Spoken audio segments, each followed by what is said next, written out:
Hi guys and welcome back to the channel. In this video I'll be giving you 10 ways that you can start saving more of your income. And if you do all of these 10 things and you start really putting effort into saving your money, you can get all the way up to saving plus 50% of your income. So the goal of this video is to help you guys and to give you some ideas that you might not have thought about to how you can start saving some more of your money. Before we get into the practical ideas, it's really important that you have set a budget.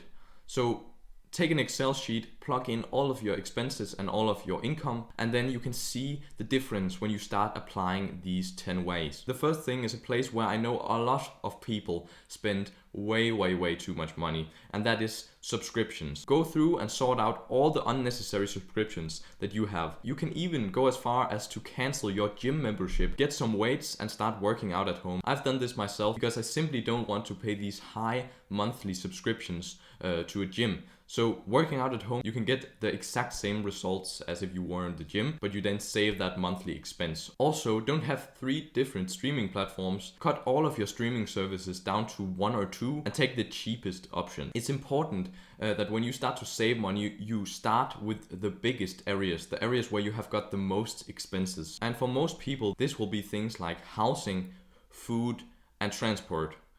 These things are probably some of the biggest factors when it comes to your expenses. So these things are ones that you want to target first. For housing, it's very important that you don't live in a place that you can't afford. So either downsize your home or negotiate the rent. If you have a ridiculous high monthly rent, then you can often the times negotiate that down to a more fair price. The next big expense that everyone has is food. There's a lot of easy ways that you can start cutting down your food expenses. One of them is just stop eating so much takeaway and stop eating out every single night. Make your own food. Also, if you normally eat at work, bring your own food because you can make that food so much cheaper, especially if you buy things at a discount at the grocery store, and if you buy the store brand, you can get even further down in price. So bring your own food and buy store brand. If you go to the grocery store and you see that rice is suddenly extremely cheap, then buy in bulk, because a lot of people underestimate how much money this can actually save you. Also, if you want to save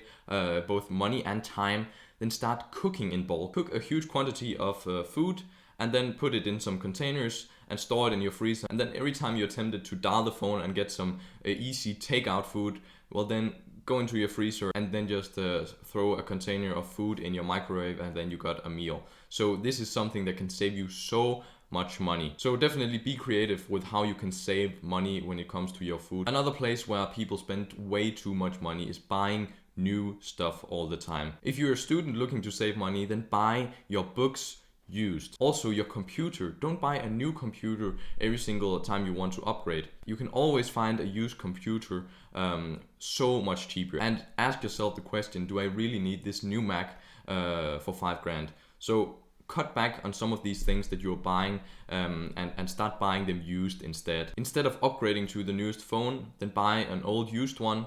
Or definitely hold on to the phone that you already have until it literally is falling apart. At least 50% of my closet is from different thrift stores. And some of the coolest clothes out there you can find in these thrift stores. Stop caring so much about what brand clothes or shoes or whatever you're buying. Most of the time it's the exact same product and you're just paying for that logo. So if you can't afford it, don't buy these branded things. And if you're relying on the brand to make you look cool as your style, then maybe it's time to switch up your style and get a little bit more creative so that people kind of judge you out of something else. I talked about transport also being a huge expense for most people, especially if you have a car. Really consider getting rid of that car, because there's expenses in every perceivable way when you're owning a car. There's gas and there's constantly things that break, so you have to repair that, and it's just a nightmare of expenses. So if you can't afford a car, then for God's sake,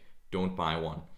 Use public transport. And if you really do need a car, because that can be necessary sometimes, then buy a cheap, reliable car, used also, so you can save at least a bit of money there. You might be thinking, well, now I've saved so much money, what do I do with this money? Maybe you're not thinking exactly that, but here are some things that you'll definitely have to look at when you get some excess money.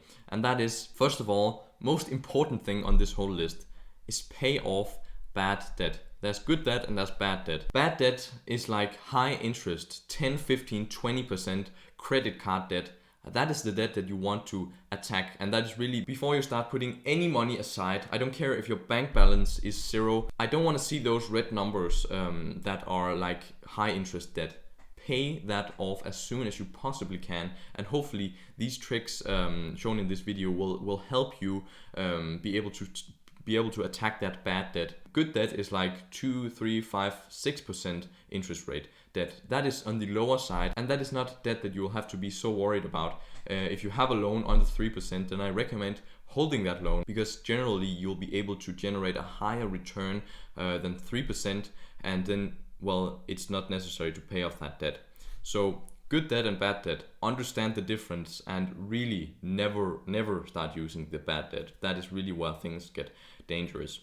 So when you've paid off your debt, then it's time to start saving. Start maxing out your Roth IRA and start investing in stocks and shares and ETFs, because then the money that you usually were spending on gym subscriptions and expensive takeout food and really expensive car, these things will start, instead of just drawing money out of your pocket, then these things will start working for you in the form of money. You'll never be able to exchange your time for money in the rate that you'll actually be financially free. So that is why when you have earned that money or saved that money up, then it's important to let that money work for you, because it's yourself and the money that the assets that you have earned, both working. It's like a second person that is working for free for you. That is your money.